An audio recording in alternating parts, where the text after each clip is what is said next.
Explore, interaja, encontre e se informe com as notícias da Amazônia, do Brasil e do mundo no portalnorte.com.br. Tudo o que você precisa saber na palma da sua mão. Cobertura completa em 5 estados da região norte e no Distrito Federal. Informação atualizada e com credibilidade sobre entretenimento, serviços, política e esporte. Você vê primeiro aqui. portalnorte.com.br. Mais que um portal, seu norte.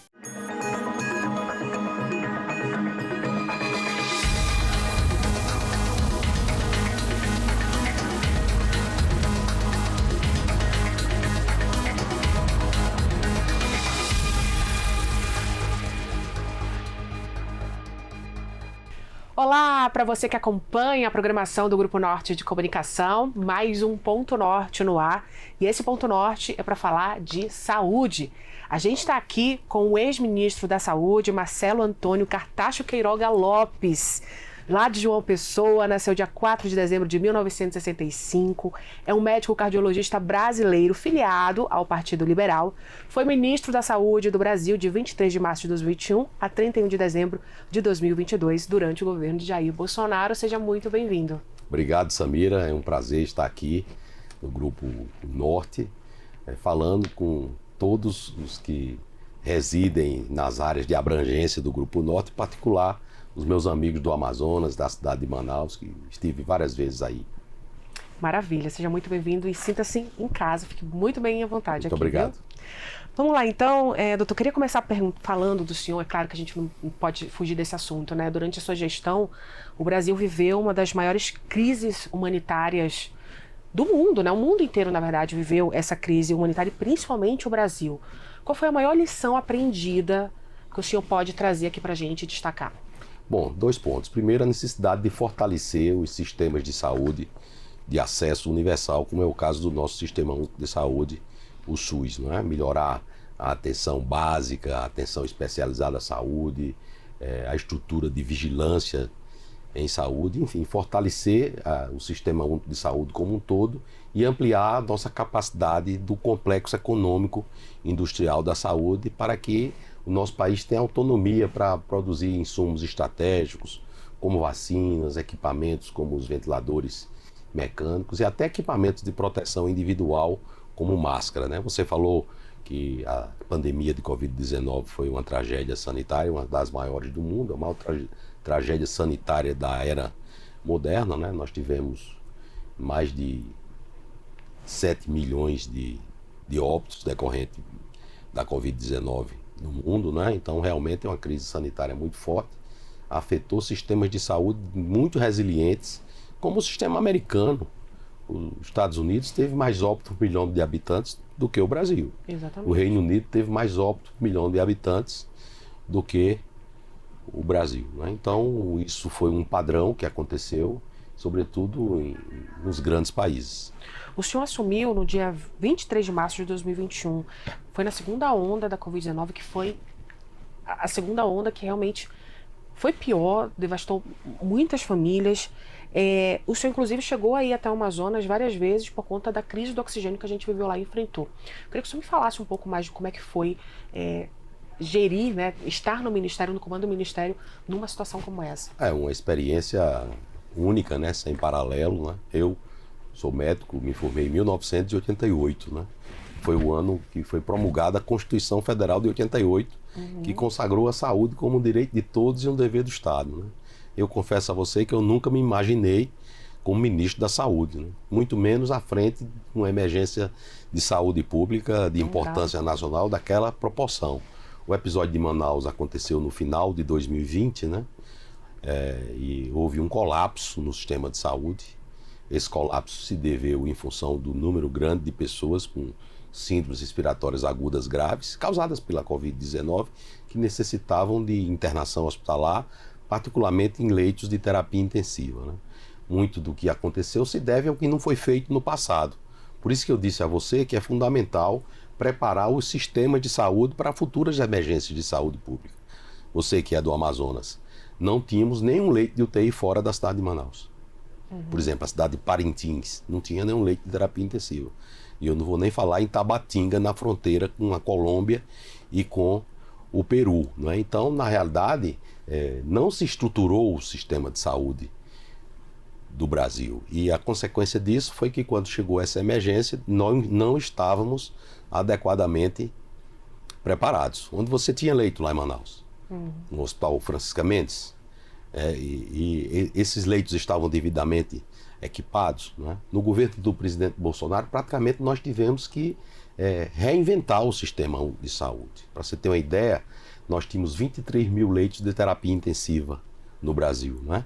E do governo Bolsonaro, no pico da pandemia, ali quando eu assumi o ministério, no dia 23 de março, como você relembrou, nós tínhamos cerca de 46 mil leitos de UTI habilitados.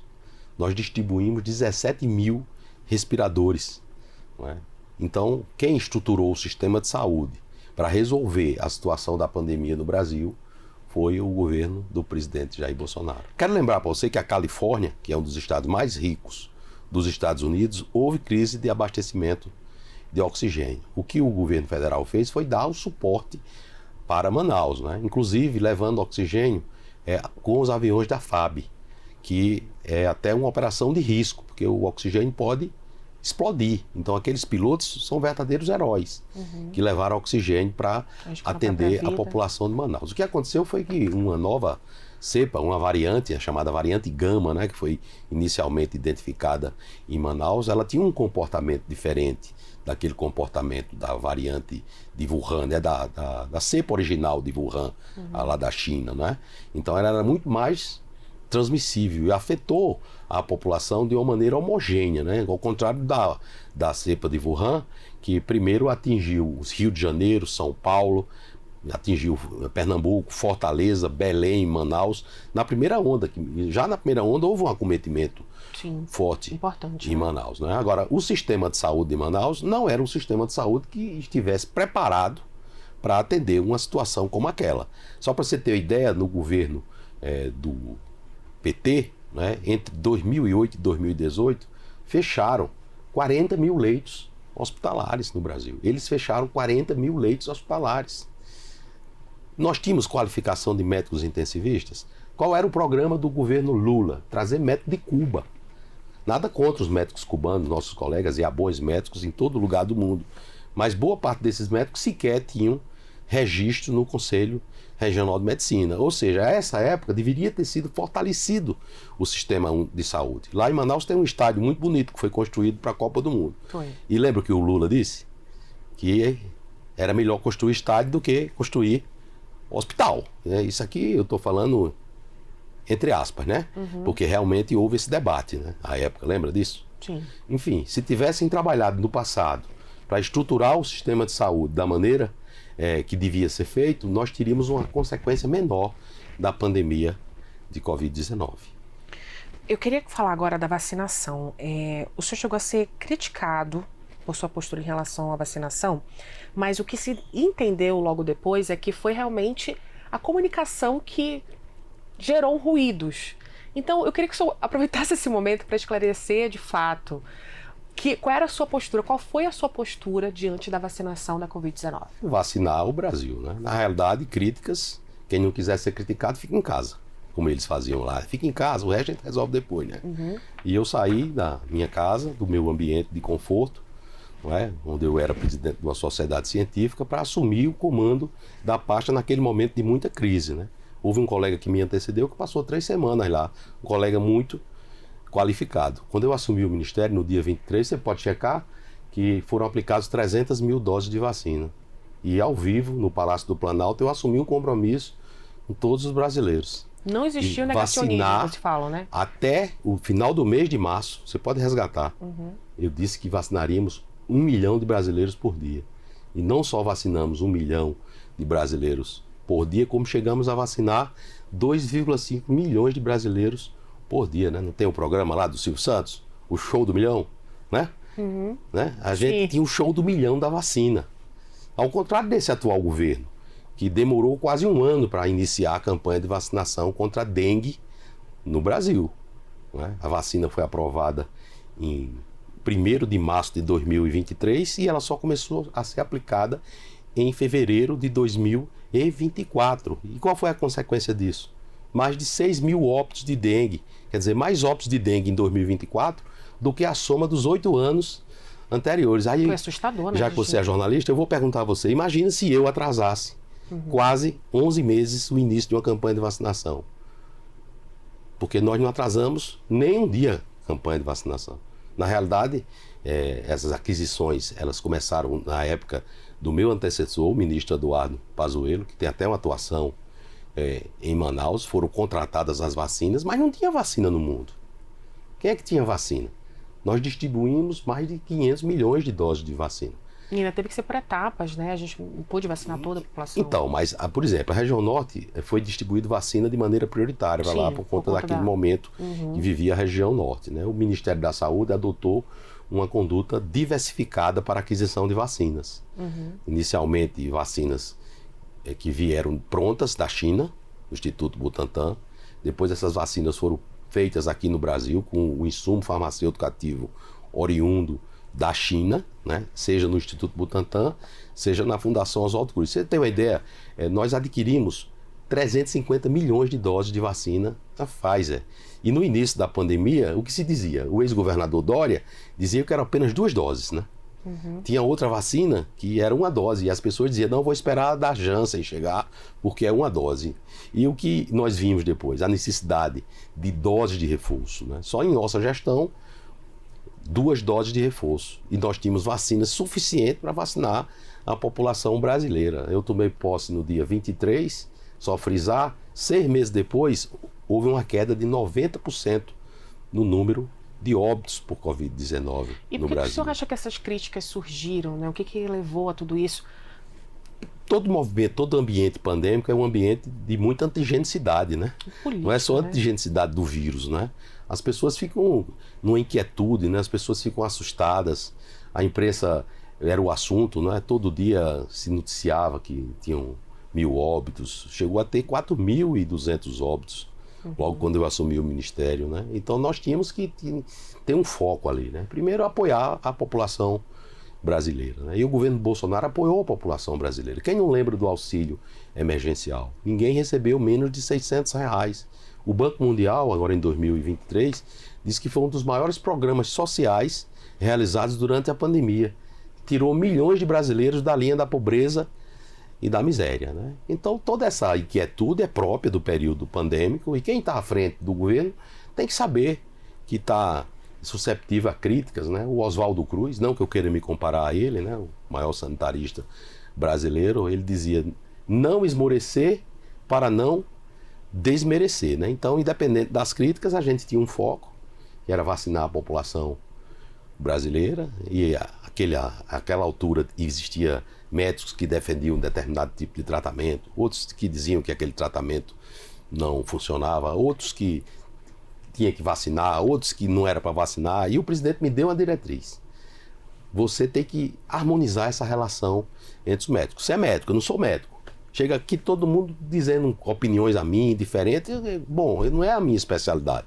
E eu confio em você. Você é quem vai resolver essa situação, né? Deu carta branca, senhor. Eu tinha autonomia. Claro que não existe autonomia plena. Sim. Até porque, imagina, só de vacina foram 38 bilhões de reais. Sabe de onde é que veio esse dinheiro? De onde? Do teu imposto. Não é? E quem é a pessoa escolhida pelo povo brasileiro para comandar isso? É o presidente da República. Sim. Não é? No dia 30 de dezembro de 2022, no último dia do governo Bolsonaro, eu comprei 50 milhões de doses de vacina Pfizer. Isso importou em mais de 2 bilhões e 400 milhões de reais. Então imagina, se eu vou fazer isso sem a aquiescência do presidente da República, sem conversar com ele. Não tem como. Então, não existe Tem isso. como. Não existe isso. Então, a gente sempre trabalhou em harmonia. E o presidente tem a característica dele, né? É uma característica própria, né? Assim como o atual presidente tem uma característica, que é mentir sempre para a população brasileira. O Bolsonaro não, ele diz o que passa na cabeça dele. Sobre ele falar o que ele pensa, muitas falas dele foram polêmicas, principalmente na pandemia. Quando ele, por exemplo, se manifestou ao dizer que era só uma gripezinha, isso logo no início, né, da pandemia. O senhor não estava na gestão, mas só acompanhava isso de fora. Isso foi o que se atribuiu ao Bolsonaro, né? Que na realidade quem disse isso foi o Dr. Drauzio Varella. Sim. Que era uma gripezinha. O que o presidente Bolsonaro disse, isso é de simples conferência, é que se a Covid acontecesse nele, seria como uma gripezinha pelo passado de atleta dele. Sim. Mas isso é uma impressão pessoal do presidente. A gente tem que entender que o presidente é um ser humano. Ele também tinha inquietudes. Ele também se preocupava com as pessoas que estavam em casa. Ele é uma pessoa de acesso direto, ele recebe milhões de mensagens de WhatsApp e ele ia na casa das pessoas mais simples. Abria a geladeira, via que não tinha comida. Então ele ficava naquela inquietude, para não deixar faltar nada para o povo brasileiro. E ele ouvia alguns dizerem que não era necessário fazer lockdown, que as pessoas mais jovens podiam trabalhar, que o isolamento devia ser praticado para uma determinada faixa etária só, para as pessoas de maior risco. E quem tem razão sobre isso? Ninguém sabia o resultado disso ao certo. A gente tinha noção pelo que aconteceu nas outras pandemias. Aí as pessoas às vezes me perguntam onde foi que errou. Eu digo, olha, nós todos aprendemos durante a pandemia, inclusive o presidente Jair Bolsonaro. Nos momentos mais difíceis, quem me dava força era o presidente Bolsonaro. E ele dizia, tu é um cabra da peste do Nordeste. Aguenta aí que tu tem o couro grosso. Tem o couro de jacaré. Então, a gente foi trabalhando ali. Eu fiquei quase 2 anos, então não fiquei mais porque o governo terminou. E sempre tive um bom relacionamento com o presidente Bolsonaro, como tenho ainda hoje. Eu até o considero como um amigo. E eu, como médico, eu sempre soube que eu só conseguia ter um resultado bom da minha atividade médica se eu tivesse a confiança do meu paciente, A relação do médico com o paciente é uma relação personalíssima. É uma relação entre a confiança do paciente e a consciência do médico. Então, com base nesses pressupostos, eu disse, não, eu tenho que conquistar a confiança do presidente Bolsonaro, já que eu exerço um cargo de confiança. E à medida que ele foi cada vez mais confiando em mim, eu fui tendo mais condições de captar o que ele queria fazer para o povo brasileiro. Pode resgatar se houve algum tipo de problema comigo. Ou seja, se eu tive esse relacionamento bom com o presidente, o problema não é do presidente, o problema era dos que me antecederam, especialmente alguns que queriam ali só fazer divulgação pessoal. Sobre o presidente ainda, Jair Bolsonaro, a situação dele de não divulgar que se ele se vacinou ou não contra a Covid, por que o senhor acha que aquilo tudo aconteceu? Não, o presidente não se vacinou, ele tomou essa decisão. Mas na época ele não divulgou isso, Não, quando ele não se vacinou, isso aí é público, O que depois houve foi que hackers, no primeiro momento, inseriram dados na ficha de vacinação do presidente, E depois houve esses fatos que agora a Procuradoria-Geral da República pediu para arquivar, porque também inseriram lá dados na carteira de vacinação do presidente. Isso em janeiro de 2023, a época que surgiu essa questão, eu fui até entrevistado pela CNN, pela jornalista Basília Rodrigues, e eu falei para ela que o presidente não tinha se vacinado, que o presidente jamais ia dizer que não se vacinou, tendo se vacinado, ao contrário do presidente Lula, que tomou vacina da dengue escondido, enquanto os idosos brasileiros não têm a vacina da dengue ofertada pelo Sistema Único de Saúde. Essa é a realidade. A diferença de um que diz a verdade, que é transparente, que a população brasileira, embora o critique, sabe que o Bolsonaro só fala a verdade, tanto que ele sempre cita o João 8,32, E conhecereis a verdade, e a verdade vos libertará. E o outro é um mentiroso, quanto mais, como já vimos ele na França, ele mesmo dizer, que o Jaime Lerner disse, mas Lula, não tem tanta gente assim passando fome no Brasil, tu tá dizendo aí mais gente do que o número de crianças que tem no país. Então é diferente. Mas assim, aproveite para esclarecer, Jair Bolsonaro é ou não é contra a vacina da Covid? Não, ele não é contra a vacina. O presidente Bolsonaro, ele é contra forçar as pessoas a tomar a vacina. Ele perguntou a mim, Queiroga, você acha que forçar as pessoas a tomar a vacina vai ajudar a sua campanha de vacinação? Eu disse, não, presidente. Eu sou médico há mais de 30 anos e nunca consegui nada com os meus pacientes forçando eles a tomar a vacina, Quem fez isso no passado foi o Oswaldo Cruz, Tanto que houve, à época, a revolta da vacina. E depois disso, o Brasil virou uma potência da vacinação. Tanto é que o Brasil é incluído entre os 5 países que mais vacinas distribuiu com a sua população. Todas essas vacinas foram compradas no governo do Bolsonaro. Agora, esses que estão aí, que se dizem a favor da vacina, deixaram faltar vacinas em 65% dos municípios brasileiros. E segundo dado da Federação Brasileira de Municípios do Brasil. São dados que são públicos e não dá para comparar quem vacinou a população brasileira de quem só faz dizer que é a favor da vacina, mas na realidade está deixando faltar vacina para as nossas crianças, tanto que voltou aí a coqueluche, a varicela. Em minha gestão nós resolvemos a questão do sarampo. E são fatos. Ainda tive mais na minha gestão a questão da Mpox, lembra? A chamada varíola dos macacos à época, que a OMS considerou uma emergência de saúde pública de importância internacional e queriam que eu reconhecesse aqui também uma emergência de saúde pública para que essas pessoas comprassem sem licitação. E eu não reconheci. Aí eu pergunto quem estava certo, eu ou eles?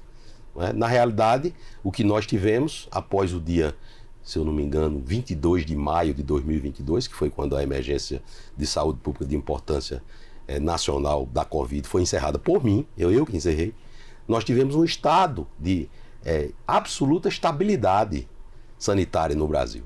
Quando foi na época da transição, a equipe de transição com 4 ex-ministros da saúde, o ministro Temporão, o ministro Padilha, o ministro Humberto Costa e o ministro Arthur Quioro, chegaram todos de máscara no Ministério da Saúde, dizendo que eles eram a transição e porque eu estava sem máscara, que ninguém já usava máscara, não usava mais máscara no Brasil, que eu era a transmissão.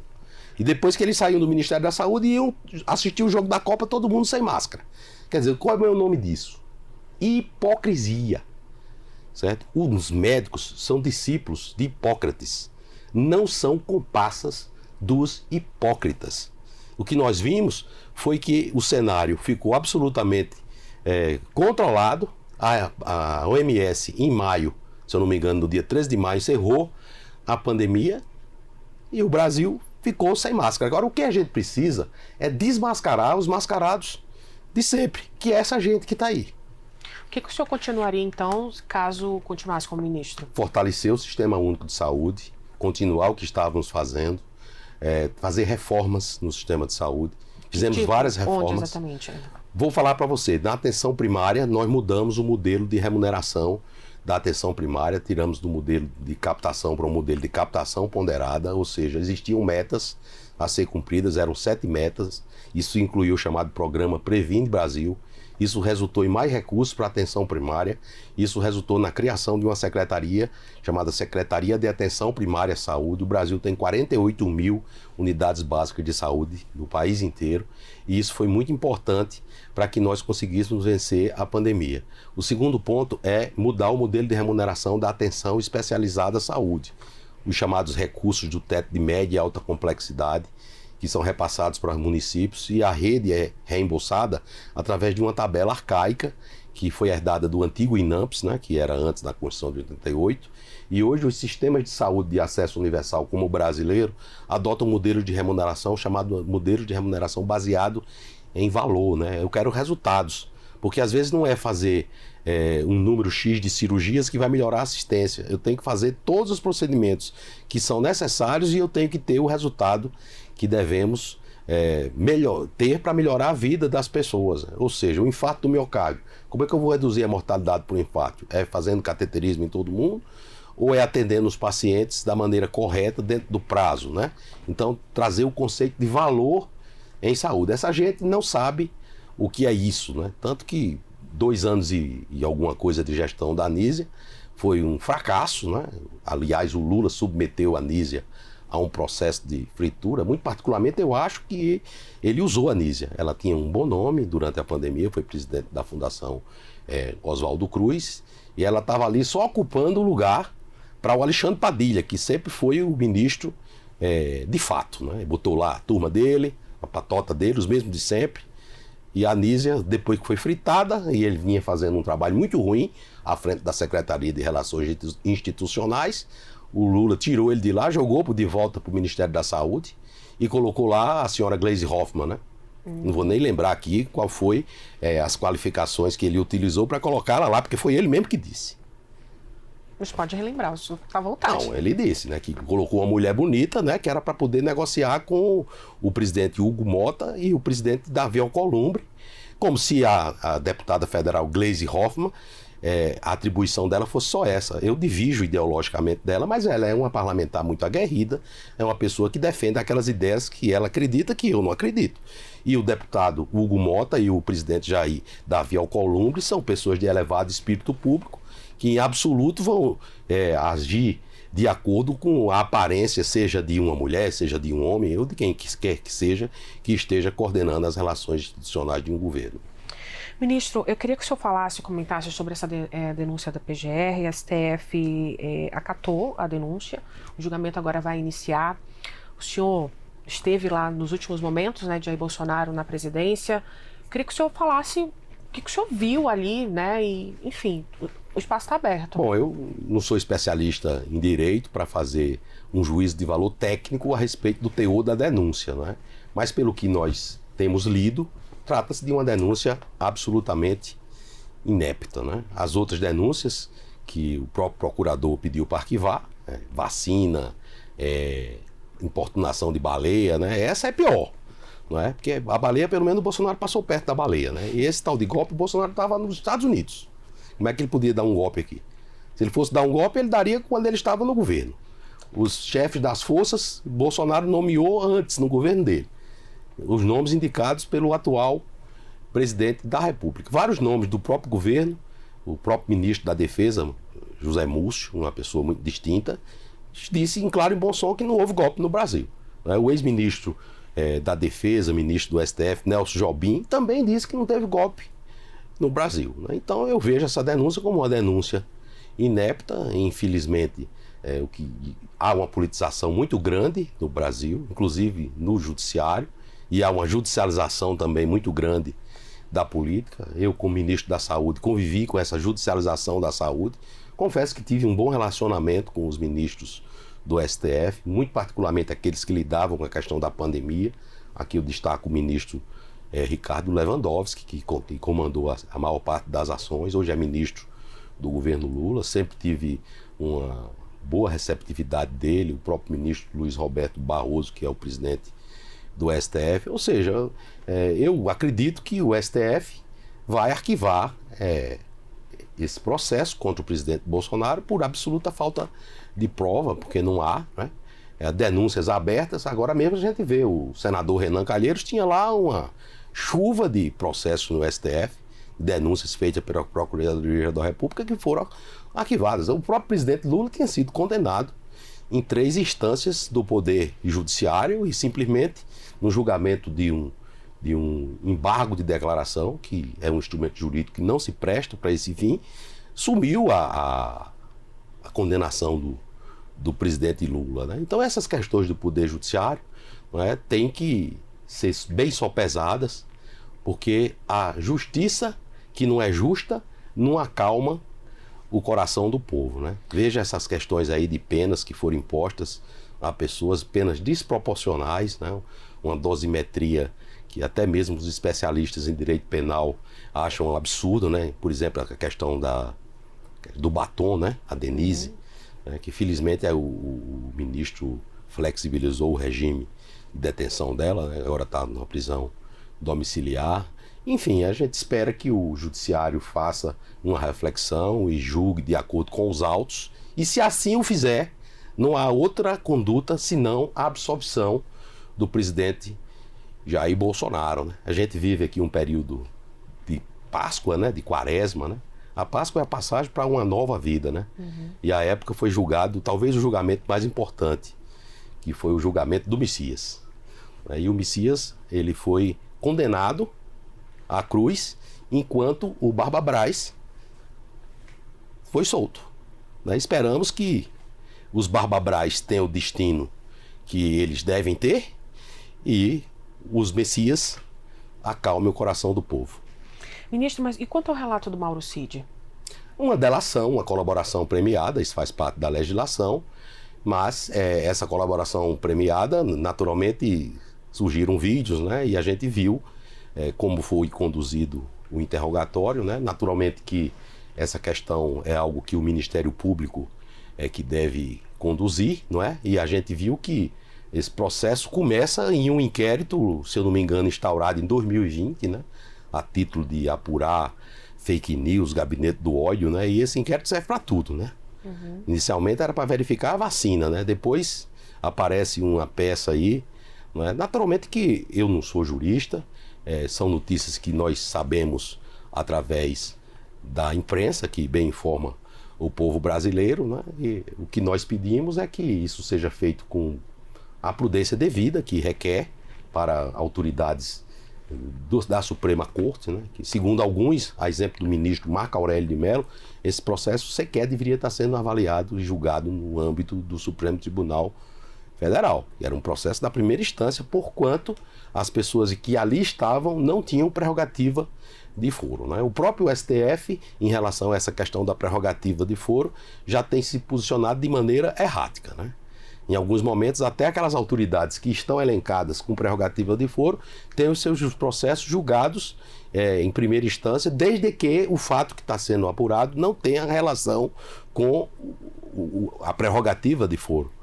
O que não se pode é adotar uma prerrogativa de foro self-service de acordo com o entendimento do juiz, porque isso fulmina a segurança jurídica e isso cria uma situação difícil para a democracia do nosso país, que eu quero crer que não seja essa a vontade dos outros ministros do Supremo Tribunal Federal. Mas você acredita que Mauro Cid, então, foi pressionado a falar tudo aquilo? Forçado? Bom, no passado, a gente já viu, em relação ao que aconteceu na Operação Lava Jato, a qualificação que foi dada a esse tipo de colaboração premiada, né, com pessoas presas, que ficaram presas, né? A gente viu, e foram os ilustres ministros do STF que fizeram essas menções, né? Não cabe a mim fazer juízo de valor a respeito das falas dos ministros do Supremo Tribunal Federal, mas como a justiça virou política, né?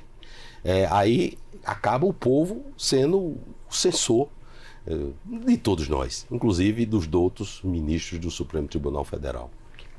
Ministro, então, eu queria saber, na verdade, a população, né, que, enfim, lá da região norte, quer saber por onde anda Marcelo Queiroga, o que está fazendo agora depois que saiu do ministério, para onde foi, onde está morando, onde está atuando. Estou morando onde eu sempre morei, na cidade de João Pessoa, capital da Paraíba, a terceira capital mais antiga do Brasil, exercendo a medicina, como sempre exerci. Foi o que me trouxe aqui para Brasília, para fazer parte do governo do presidente Bolsonaro, e também participando da política, né? Porque a política precisa de pessoas de bem, pessoas que estejam motivadas a fazer o melhor para o nosso país, para o povo brasileiro, né?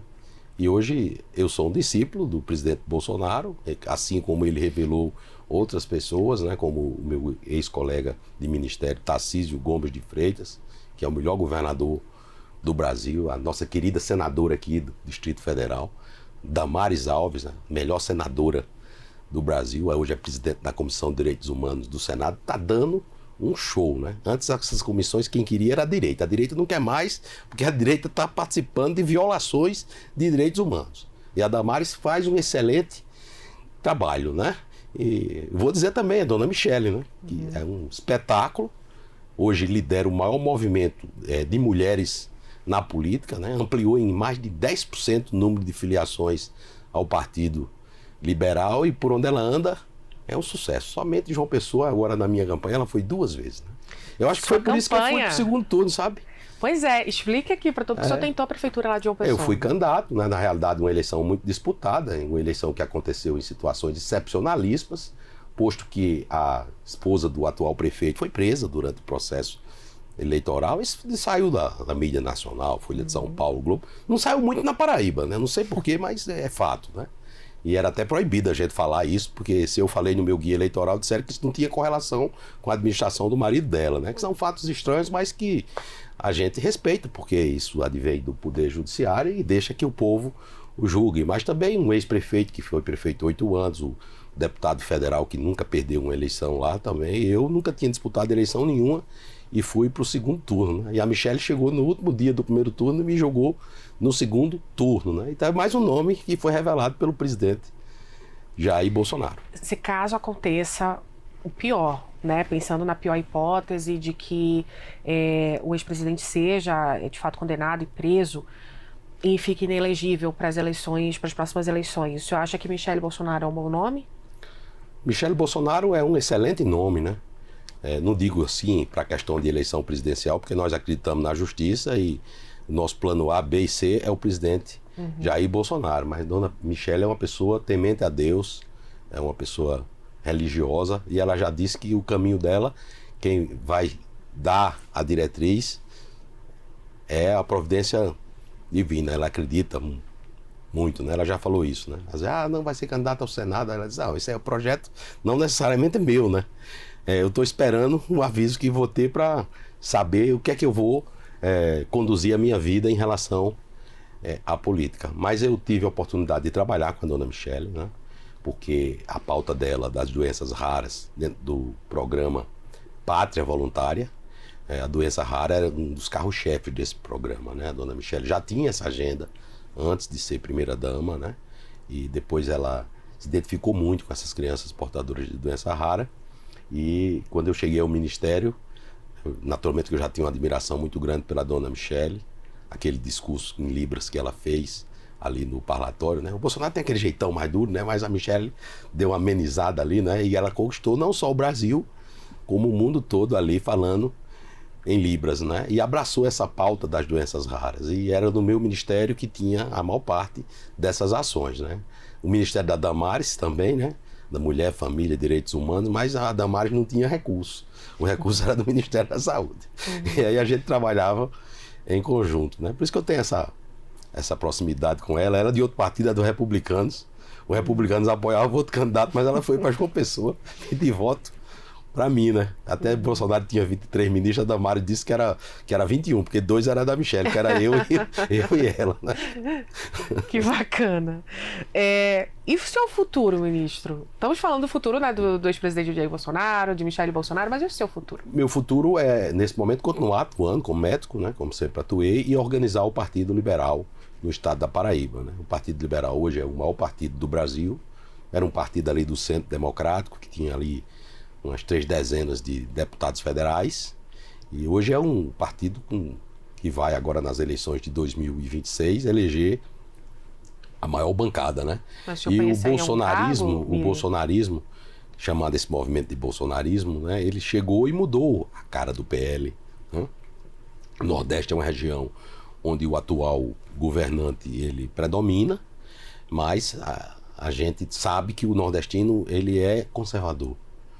Então o que precisa é levar a mensagem com um sotaque nordestino. E essa é a minha missão, a missão do Rogério Marinho, a missão que não é do nosso partido, mas é do partido que foi aliado, né, que é o nosso senador Ciro Nogueira, que é senador pelo Piauí, não é?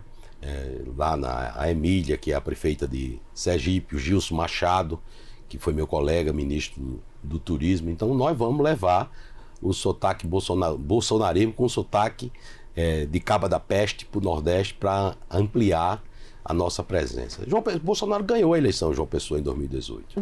E em 2022 ele teve 49,9% dos votos, né? Então vamos estruturar o PL na Paraíba, nos 223 municípios. É possível que eu seja candidato ao governo do estado, se nós não conseguirmos ter com aliados um palanque forte para o Bolsonaro. Em 2026 eu serei o candidato a governador para que possamos eleger uma bancada de deputados federais e de deputados estaduais. Esse é o objetivo de curto prazo, vou dizer assim, porque no médio prazo e no longo prazo eu não tenho dúvida que esse movimento conservador do Partido Liberal, a Onda 22 ou Rota 22, vai conquistar também o Nordeste. Perfeito. O senhor gosta de rede social? Gosto. Todo bolsonarista tem que gostar de rede social. Por isso que a gente não quer que as redes sociais sejam censuradas, né? Eles querem censurar as redes sociais. O governo Lula, o primeiro, ele queria criar um conselho de jornalistas. E aí os jornalistas não quiseram esse conselho. Por quê? Porque aquele conselho era uma maneira de calar os jornalistas. Agora eles querem calar o povo nas redes sociais, não é? Que é um veículo onde as pessoas podem se expressar livremente. Naturalmente que tem pessoas que fazem isso de forma criminosa. Esses têm a lei já. O Brasil tem um marco regulatório em relação à questão da lei da informática. E foi até sancionada pela ex-presidente Dilma Rousseff. Então esse marco aí já está aí. Quem infringir vai responder civil e penalmente.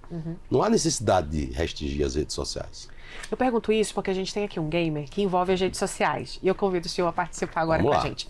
Esse game é semelhante ao tirar o chapéu, aquela brincadeira de tirar o chapéu do Raul Gil. Vamos lá. A gente separou aqui 6 personalidades que estão por trás, né, dessa sombra aqui, dessa silhueta. Aí o senhor escolhe um número e a gente vai mostrar a personalidade. O senhor vai dizer se o senhor aceita na sua rede social ou se o senhor bloqueia. O senhor não quer saber do conteúdo dela, tá bom?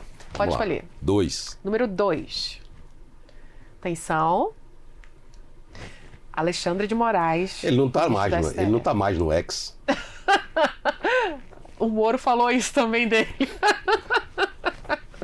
O ministro Alexandre de Moraes é um jurista muito bem reputado, pelo menos era esse conceito que ele tinha, um professor de Direito da Universidade de São Paulo. Naturalmente que nós discordamos desse entendimento atual, mas o respeitamos. Então só aceita se ele tivesse. Bom, eu não tenho o costume de bloquear ninguém nas minhas redes sociais. Ok. Então aceitaria, né? Outro número. Número 1. Número 1. Atenção. Jair Bolsonaro. É um mito. Esse aí eu já sigo. E ele me segue. Segue, compartilha o conteúdo dele. Compartilha o conteúdo dele. O presidente Bolsonaro é um fenômeno da comunicação, né? Ele se e principalmente nas redes sociais, né? Na primeira eleição. Até a colega sua, a jornalista Andréa Sadi, né? A imprensa me ajudou muito durante o período que eu estive no Ministério, né? Até me criticando, né? Faz parte do jogo. Né? E a Andréa Sadi disse que o governo Lula é um governo analógico. Sim. E que o Bolsonaro ele se comunicava melhor nas redes sociais.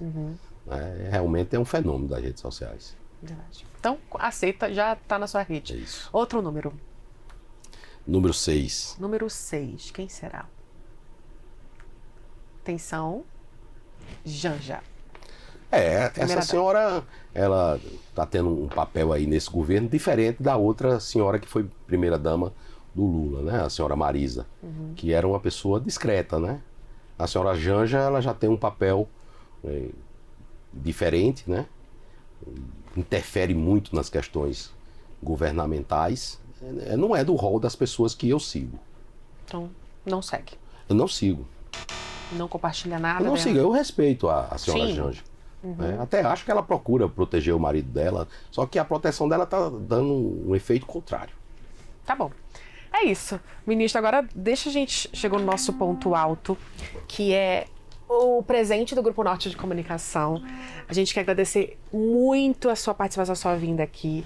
E aqui são artigos amazônicos. A gente tem aqui o Guaraná de Maués, o senhor sabe das propriedades, com certeza, como médico, né, do Guaraná de Maués. Você já experimentou? Não, mas vou experimentar.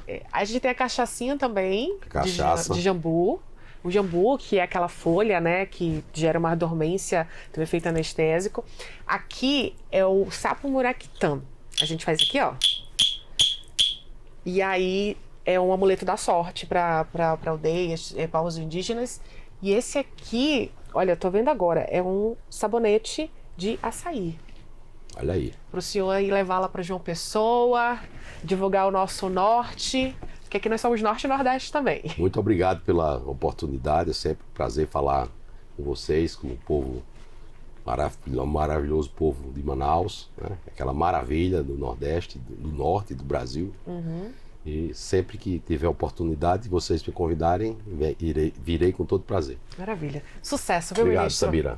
Gente, você que está nos assistindo, você pode ver e rever esse episódio e outros também, quantas vezes você quiser, no portalnorte.com.br. Então vai lá, assista e também compartilhe. No próxima semana tem mais um episódio exclusivo para você. Até lá. Tchau, tchau.